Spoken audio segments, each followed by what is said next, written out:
मेरा नाम राजेश खत्री है। यहाँ Resto.com में मैं अपनी गुड़िया मुस्कान के लिए रिश्ता देखने आया, लेकिन यहाँ आने के बाद 100% सेटिस्फेक्शन मिला। यहाँ पर काउंसलिंग बिल्कुल बढ़िया थी, एडमिनिस्ट्रेशन विनोद सर, राहुल सर बहुत बढ़िया थे। सबसे बड़ी बात जो फादर की नीड होती है प्राइवेसी, वो हर चीज़ की यहाँ पर मिली। बायोडेटा अप्रोप्रिएट, किसी चीज़ की तकलीफ नहीं हुई। नमस्कार, मैं राजेश दलवानी, आप देख रहे हैं उल्लास लाइन बुलेटिन।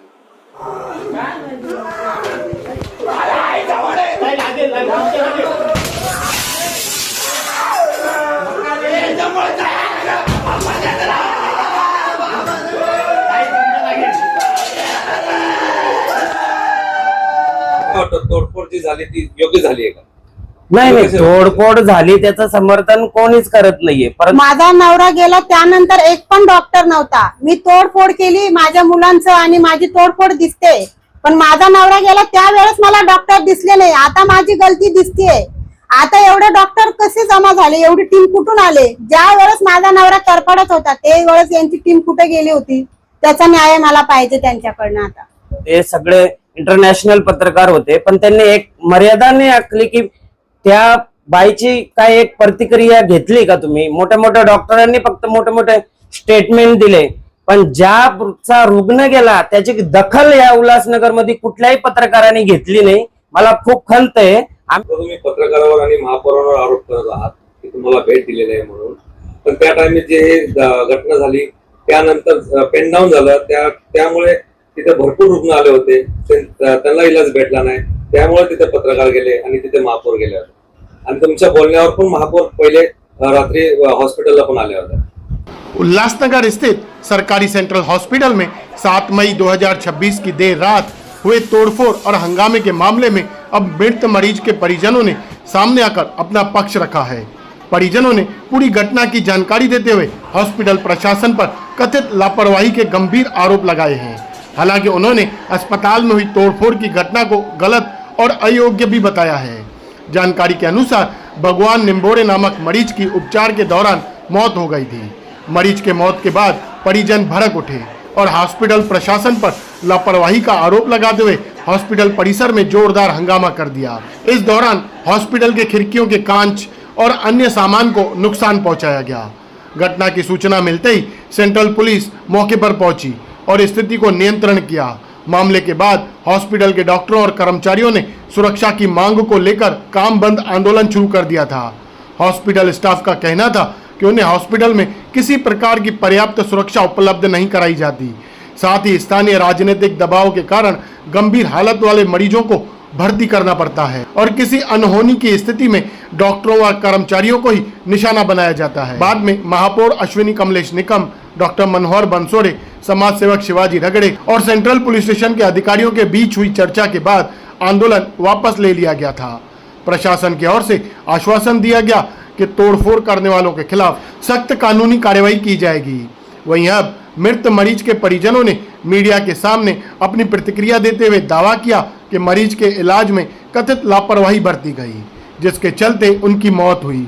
परिजनों ने मामले की निष्पक्ष जांच और न्याय की मांग की है। काय घटना झाली होती त्या दिवशी आणि तुम्ही तोडफोड का केली? 6 तारखेला माझ्या मिस्टरांना मी तिथे घेऊन गेलेली. त्याच्यानंतर डॉक्टर 20-25 मिनिटांनंतर डॉक्टर माझ्या नवऱ्याला बघायला आलेले. त्यांनी काहीच दुर्लक्ष केलं आणि बघितलं सुद्धा नाही. तर मयूर लहानेनी त्यांना बोले, तुम्ही का नुसतं खुर्चीवर बसायला आले का? आमचं पेशंट बघा सिरियस आहे, नंतर आम्हाला जे बी प्रश्न विचारायचे तुम्ही नंतर विचारा, आम्ही जे बी तुम्हाला कागद काय लागतात आम्ही तुम्हाला नंतर देतो. त्याच्यानंतर ते पांडे डॉक्टर म्हणून सिस्टर आहे का डॉक्टर आहे माहित नाही, पण ते आलेले. त्यांनी ग्लुकोज आणि एक इंजेक्शन दिलेलं. तर तेव्हा त्यांची बीपी आणि हार्ट प्रॉब्लेम थोडा नॉर्मल झालेला. तर त्यांना तिथं खूप गरम व्हायला लागलं, तर दुसऱ्या वॉर्डमध्ये शिफ्ट केलं. त्याच्यानंतर त्यांना ना त्यांची बीपी शुगर हे सगळं असं कमी होत गेलं. तर मी डॉक्टरला बोलले, म्हणजे डॉक्टर सिस्टर होता तिथं, डॉक्टर तर नव्हताच. तर सिस्टरला बोलली, सिस्टर यांना बघा ना थोडं काय गोळी मेडिसिन काही द्यायला सांगा डॉक्टरला, त्यांचं बीपी कमी जास्त होतंय. तर तिथं एक पण डॉक्टर नव्हती. मी 2 घंट्यापासून डॉक्टरला शोधत होते, तिथं एक पण डॉक्टर आलेले नाही. मग जेव्हा माझा नवरा गेला सगळं मशीन बंद केले, त्यानंतर मी अशी जोरे जोऱ्याने रडायला लागले. त्यानंतर ते पांडे डॉक्टर आल्या आणि आल्याच्या नंतर त्यांच्या इथं हार्टचे तिथं असं दाबायला लागले, ते त्यांच्या नाकातून तोंडातून पाणी यायला लागलं. तर मला समजलं माझे मिस्टर नाही, यांच्या निष्काळजीमुळे माझे मिस्टर गेले. तर त्या टायमाला माझे मिस्टर गेले, त्या टायमाला मला काय कळालं. आणि माझा मोठा मुलगा पण बघून चक्कर येऊन पडला. माझ्या मोठ्या मुलांचं पण काय झालं असं त्याचं जबाबदार पण कोण असतं? डॉक्टरच आहे. माझा नवरा जाण्यासारखा नव्हताच. ज्या 3 तारखेला पण माझ्या नवऱ्याला तिथे घेऊन गेले, त्या लोकांनी दुर्लक्ष केलं. मेडिसिन आणि गोळ्या दिल्या, बोले तुमचं पेशंट नॉर्मल आहे, तुम्ही घरी जाऊ शकता. आणि दुसऱ्या दिवशी या बोले रक्त टेस्ट करायला. तेव्हा ते रक्त लघवी टेस्ट करायला स्वतःहून गेले, उभं राहून करून आले. तरी त्याच्या दुसऱ्या 2 दिवस माझे मिस्टर घरी होते. 6 तारखेला आम्ही तिथं घेऊन गेलो. त्याच्यानंतर त्यांच्या निष्काळजीपणामुळे माझा नवरा गेला. त्यांनी मला सांगायचं होतं, मॅडम तुमचे मिस्टर जास्त सिरियस आहे, आमच्याकडून नाही होऊ शकत. मी माझ्या मिस्टरांना दुसरीकडे घेऊन गेले असते. त्यांनी त्याच वेळेला मला सांगायचं होतं. गेल्यानंतर ते कसे म्हणते माझ्या मिस्टरांना त्यांचा हार्टचा प्रॉब्लेम आहे, त्याची किडनी खराब आहे, असं त्यांच्याकडे काही कुरूपही नाहीये. आणि त्यांनी मला कुरूप द्यावं माझ्या मिस्टरचं हे आहे, कारण की तशी वेळ आम्हाला कधी आलीच नाही. माझे मिस्टर कधी असे बेडवर पडलेच नाहीये जी आम्हाला वेळ यावा. त्यांचे कागदपत्र, त्यांचं लिव्हर खराब आहे, हे खराब आहे, आणि आम्ही जबरदस्ती त्यांना केली नाही. जबरदस्ती तुम्ही आमच्या मिस्टरांना, माझ्या मिस्टरांना इथे ऍडमिट करा, तसं पण माझी त्यांच्यावर काही जबरदस्ती नव्हती. तुम्ही माझ्या पेशंटला जबरदस्ती ऍडमिट करून घ्या म्हणून. ते बोलले नॉर्मल मॅडम ठीक आहे, तुमचं पेशंट कव्हर होऊन जाईल. मी बोलले ठीक आहे मला मॅडम. आणि माझं पेशंट जर चांगलं झालं असतं ना, मी डॉक्टरचे आभार मानले असते. पण त्यांच्या चुकीमुळे माझा नवरा गेलाय. त्याचं काय? माझी 3 मुलं शिक्षण करताय, त्यांची जबाबदारी कोण घेणार आता? मी एकटी कशी घेऊ शकणार? त्यांचे डॉक्टर, माझा नवरा गेल्याच्या नंतर माझ्या मुलांची जबाबदारी आता त्यांनीच घ्यावा. आणि माझ्या नवरा जाण्याचे कारण फक्त डॉक्टर आहे. तिथे एक पण डॉक्टर नव्हता, फक्त एक नर्स होती. आणि ती पण डॉक्टर होती का नर्स होती ते पण माहित नव्हते. ती फक्त ग्लुकोज जात आहे का ते फक्त बघत होती. 2-3 मिनिटाला एक थेंब पडतोय ग्लुकोजचा, तर पेशंट कसं नॉर्मल होणार?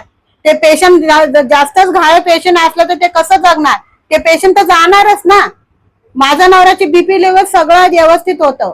आम्ही पहिले पण चेक करून आलो. माझ्या नवऱ्याने आमच्या सोबत जेवण वगैरे सगळं केलं, चालत रिक्षामध्ये बसले.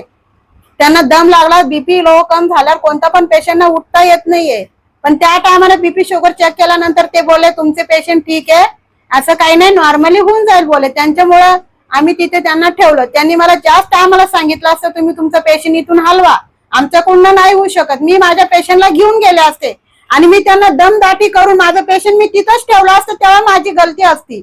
नाही बा, यांनी बोलल्यानंतर पण माझं पेशंट मी तिथं ठेवलं, माझ्या गलतीमुळे माझं पेशंट गेलं. पण ते मला असं काही बोलले नाही. डॉक्टरने आरोप पण केला तुम्ही त्यांना मारहाण केली. मी त्यांना मारहाण केलीच नाहीये, तेवढी मर्यादा मी पार केलीच नाही. कारण की मला एवढा राग आला तर त्यांच्या निष्काळजीपणामुळे माझा नवरा गेला. माझा नवरा जर वाचला असताना मी त्यांच्या देवापेक्षा त्यांचे जास्त आभार मानले असते. मी म्हणलं असं नाही, माझ्या नवऱ्यावर त्यांनी चांगला उच्चार केला, माझ्या नवऱ्याला बरं केलं असतं. उलट हे मला काच घुसलाय, माझ्या मुलांच्या पायाला पण काच घुसला.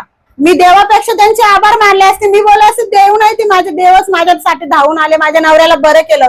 पण त्यांनी माझ्या नवऱ्यावर दुर्लक्ष केलं आणि त्यांच्यामुळे माझा नवरा गेला. कमवणारा माझा नवरा गेलेला. आता माझ्या लेकरांची जबाबदारी कोण घेणार याचं उत्तर मला त्यांच्याकडनं पाहिजे. आणि हे त्यांना तोडफोड दिसतंय, पण माझा कायमचा माणूस गेलाय त्याचं काय? त्याचं पण मला त्यांच्याकडनं उत्तर पाहिजे.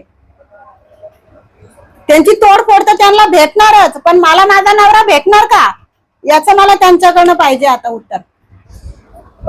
मेरे बड़े भाई इनको 3 तारीख को सेंट्रल हॉस्पिटल में उनका कुछ प्रॉब्लम था, तो उसके बारे में उनको चेकअप करने के लिए लेके गए थे. लेकिन डॉक्टर ने उनका तबीयत ठीक है और कुछ दवा गोली देकर उनको घर पे भेजा था. फिर से उनकी तबीयत 6 तारीख को शाम को 6 बजे खराब हुई थी.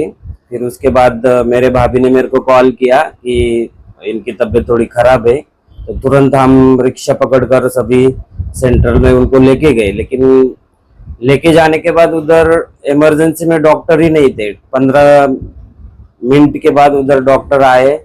जो वार्ड बॉय इमरजेंसी में जो लेडीज थी उन्होंने उनका बीपी और ऑक्सीजन चेक किया, तो उनका ऑक्सीजन बहुत ही नीचे था. लेकिन 15 मिनट के बाद वहां पर डॉक्टर आई, लेडीज पांडे करके. उन्होंने आने के बाद अपने टेबल पर, वो कुर्सी पर बैठकर केस पेपर मांगने लगे. लेकिन उनका पेशेंट के तरफ कुछ ध्यान ही नहीं था. ऐसे बेजवाबदार डॉक्टर आज अपन अपने सेंट्रल हॉस्पिटल में है, इसके कारण आज हमारा भाई गुजर गया है। यही हमारी मांग है कि सरकार ने ऐसे लोगों पर कानूनी कार्रवाई करनी चाहिए। तो आपको क्या लगता है, डॉक्टर की लापरवाही है? 100% डॉक्टर की लापरवाही है। हमारे समाज सेवक मयूर प्रभुलाने ने जो सब वहां पर देखा तो उन्होंने महापौर मैडम को फोन किया कि यहाँ पर बहुत ही कोई डॉक्टर उपलब्ध नहीं है, तो उन्होंने बुलाया। महापौर मैडम ने भी उनको बोला कि सभी पेशेंट के ऊपर अच्छे से ध्यान दे।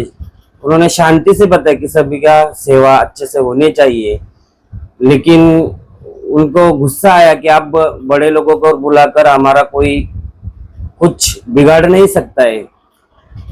इस तरह से उनको गुस्सा आया और उसने और ही दुर्लक्ष्य करने की कोशिश की है। तो हमारी यही मांग है कि एक जब डॉक्टर अपन बनते तो एक कसम लेते हैं कि हम सभी मरीजों को ख्याल रखेंगे, लेकिन ये पैसों के लिए काम करते हैं और बाकी कुछ नहीं है।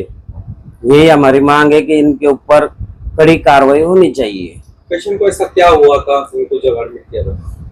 एक्चुअली जब लेके गए पेशेंट के तो फिलहाल डॉक्टर ने बताया था कि सिर्फ बीपी उनका लो है और ऑक्सीजन लेवल कम है, तो हम उनको कुछ इंजेक्शन या ग्लूकोज देने के बाद वो मेंटेनेंस हो जाएंगे। उन्होंने 2-4 इंजेक्शन और ग्लूकोज दिया था, उसके बाद उनकी तबीयत स्थिर हुई थी। उसके बाद मेरी मम्मी और मैं घर पे आए, तो उसके बाद 2 घंटे के बाद अचानक उनकी तबीयत बिगड़ने लगी, लेकिन उधर डॉक्टर ही नहीं थे। आज डॉक्टर रहते थे तो कुछ हलचल करके या कुछ तो उनकी जान बच सकती थी। एक्चुअली उनका सिर्फ बीपी और उनका ऑक्सीजन लेवल कम था, तो बीपी मेंटेनेंस होता था तो आगे की प्रक्रिया कर सकते थे, लेकिन डॉक्टर से ये भी थोड़ा सा गलती हो गया है, तो उन्होंने माफी मांगने चाहिए। लेकिन वो उल्टा रवैया कर रहे हैं और गरीब लोगों को धमकाना, उनके ऊपर कानूनी कार्रवाई करना, ये बहुत ही गलत बात है। ये मानवता के खिलाफ बहुत ही बड़ा एक्शन। डॉक्टर हत्याओं का परमिशन मांग रहे हैं, मेरे को तो बहुत ही गलत लग रहा है।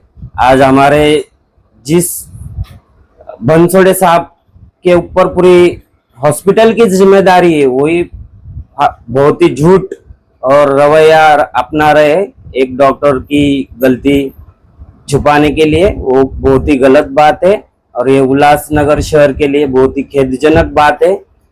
मेरी यही रिक्वेस्ट है सभी उल्लासनगर शहर वासियों को कि यही एक बड़ा अवसर मौका मिला है शहर को कि बड़ा सा जन आंदोलन करके, जिस तरह से केएम हॉस्पिटल है, नायर हॉस्पिटल है, जिस सुविधा उधर मिलती है, उधर कोई छोटा या बड़ा कोई नहीं, लेकिन पूरी डॉक्टर की टीम उधर काम करने के लग जाती है और पेशेंट के सभी नातेवाईक हो कुछ भी हो, उनके रिश्तेदार को बाहर रखा जाता है और पेशेंट को अच्छी से अच्छी ट्रीटमेंट वहां पर तुरंत मिलती है। ये मैंने खुद देखा है। हमने बहुत से सारे पेशेंट लोग को सेवाएं देने के लिए हम खुद उधर जाते हैं, लेकिन सेंटर एकदम थर्ड क्लास हो गया है। उधर किधर किनको भी बुला के लेके जाओ, महापौर को लेके जाओ, उनको कुछ फर्क पड़ने वाला नहीं है, उनको सिर्फ पगार लेते हैं।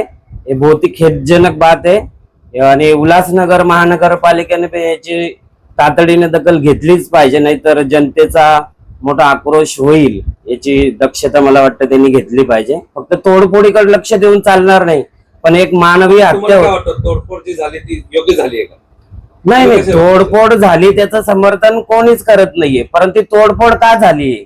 कारण की एक चांगला पेशंट जर त्या ठिकाणी दगावत असेल काही कारणास्तव, तर ती आपसुकून घडलेली प्रतिक्रिया आहे। कारण की त्या ठिकाणी डॉक्टर उपलब्ध नव्हते, मग डॉक्टर काय करत होते? पेशंट जर दगावत असेल 2-3 तासामध्ये, तर तो डॉक्टरांचा निष्काळजीपणा आहे। आणि चालता फिरता माणूस आपल्या घरातून जर कोणी जात असेल तर ती तोडफोड आपसुक होणं शक्य आहे असं तरी मला वाटतं, पण तरी आम्ही त्याचं समर्थन करत नाही। ठीक आहे, डॉक्टर बोलतायत की त्याची नुकसान भरपाई द्यावी, त्यांच्यावरती गुन्हा दाखल करावा, ठीक आहे, आम्ही पण मान्य करतो आणि आम्ही ती द्यायला तयार पण आहे. पण बनसोडे साहेबांना माझा एक सवाल आहे की तुमची बाजू ठीक आहे, पण आमची बाजू पण एक आहे की आमचा मनुष्य तुम्ही गमावला.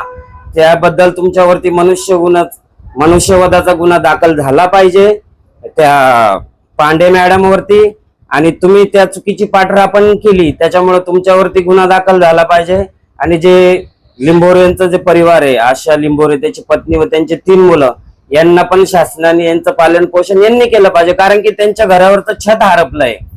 तुम्हाला त्यांची माणुसकी म्हणजे काय आहे का नाही या शहरात उरलेली? म्हणजे तुम्ही गरिबांवरती फक्त अन्याय करणार का? तुम्ही त्यावेळेला एवढे पत्रकार तिथं बनसोडे सगळे होते, सगळे इंटरनॅशनल पत्रकार होते, पण त्यांनी एक मर्यादा नाही आखली की त्या बाईची काय एक प्रतिक्रिया घेतली का तुम्ही? मोठ्या मोठ्या डॉक्टरांनी फक्त मोठे मोठे स्टेटमेंट दिले, पण ज्याचा रुग्ण गेला त्याची दखल या उल्हासनगर मध्ये कुठल्याही पत्रकारांनी घेतली नाही. मला खूप खंत आहे. आम्ही स्वतः फोन करून आम्हाला आमची बाजू मांडावी लागते. म्हणजे या ठिकाणी हुकुमशाही आणि पैशाचंच राज्य चालणार आहेत का? म्हणजे सर्वसामान्य माणसांना फक्त तो मेला तरी चालेल, पण त्याची दखल कोणी घेणार नाही. त्या ठिकाणी महापौर मॅडम आल्या, पण आम्हाला एक भेट त्यांनी अजूनपर्यंत का दिली नाही? तोडफोड झाली याचं आम्ही चुकीचं मान्य करतो, काय कायदेशीर कारवाई असेल त्याला पण समोर जातो, पण रुग्ण का गेला याच्याबद्दल उल्हासनगर मधील आवाज का उठत नाहीये? मला प्रश्न पडतोय. नाहीतर मी मोठं आंदोलन तर नक्कीच उठवणार आहे. मी जरी गरीब असलो पण डॉक्टर बाबासाहेब आंबेडकरांच्या चळवळीत वाढणारा कार्यकर्ता आहे. मी शांत बसणार नाही, लढा देणार. एवढंच मी तुम्हाला हा शेवटचा इशारा देतोय. मला याच्यानंतर तातडीनं प्रतिक्रिया पाहिजे की याच्यावरती काय ऍक्शन घ्यायची आहे, नाहीतर मी माझ्या पद्धतीने पुढचं काम करणारच आहे. तुम्ही पत्रकारावर आणि महापौरांवर आरोप करत आहात की तुम्हाला भेट दिलेली आहे म्हणून, पण त्या टाइमात जे घटना झाली त्यानंतर पेन डाऊन झालं, त्यामुळे तिथे भरपूर रुग्ण आले होते, त्यांना इलाज भेटला नाही, त्यामुळे तिथे पत्रकार गेले आणि तिथे महापौर गेले होते. आणि तुमच्या बोलण्यावर पण महापौर पहिले रात्री हॉस्पिटलला पण आले होते. नाही, माझा पत्रकारांवरती आरोप नाहीये आणि माझा महापौरांवरती पण आरोप नाही. पण माझा सवाल आहे की तुम्ही फक्त एकच बाजू बघणार आहे का? दुसरी बाजू काय याचा विचार का केला नाही? माझा हा सवाल आहे, माझा आरोप नाहीये. महापौर मॅडम आल्या होत्या आणि मी त्यांना बोलवलंच नव्हतं. मयूर लहाने यांनी त्यांना बोलवलं होतं, परंतु ते आल्यामुळं त्या डॉक्टर लोकांनी त्यांच्यावरती प्रश्नचिन्ह केले की हे तुमचे कार्यकर्ते. मुळात मी कुठल्याही पक्षाचा कार्यकर्ता नाही, हे पहिले मी तुम्हाला साफ करतो. मी एक स्वतः सामाजिक कार्यकर्ता आहे आणि माझी स्वतःची संघटना आहे संत रविदास सामाजिक प्रतिष्ठान. परंतु कमलेश निकम यांचं चांगलं कार्य आहे, त्याच्यामुळे आम्ही त्यांचं समर्थन करतो आणि त्यांच्या सोबत असतो. त्याच्यामुळे माझ्यामुळे कुठेतरी महापौरांना धारेवर धरण्याचं, परंतु ते एक शासकीय पदाधिकारी आहेत, त्यांना प्रत्येक बाजू घेतली पाहिजे, पण त्यांनी आमच्याकडे पण लक्ष द्यावं, महापौरांना मी विनंती करतो. इस पूरे प्रकरण को लेकर जब सेंट्रल हॉस्पिटल के मुख्य डॉक्टर मनोहर बनसोड़े से संपर्क किया गया तब वे किसी मीटिंग के सिलसिले में मुंबई में मौजूद थे। इस कारण इस विषय पर विस्तृत प्रतिक्रिया नहीं मिल सकी है। हालांकि जल्द ही उनका पक्ष भी सामने आने की संभावना है। अब देखना यह होगा कि इस पूरे मामले में आगे क्या नए खुलासे होते हैं और प्रशासन की जांच में क्या तथ्य सामने आते हैं। ब्यूरो रिपोर्ट, महेश रोकड़े, उल्लास लाइन बुलेटिन, उल्लासनगर। उल्लास लाइन बुलेटिन को सब्सक्राइब करें, बेल आइकॉन दबाएं और देखिए उल्लास लाइन बुलेटिन की न्यूज़ सबसे पहले आपके मोबाइल पर।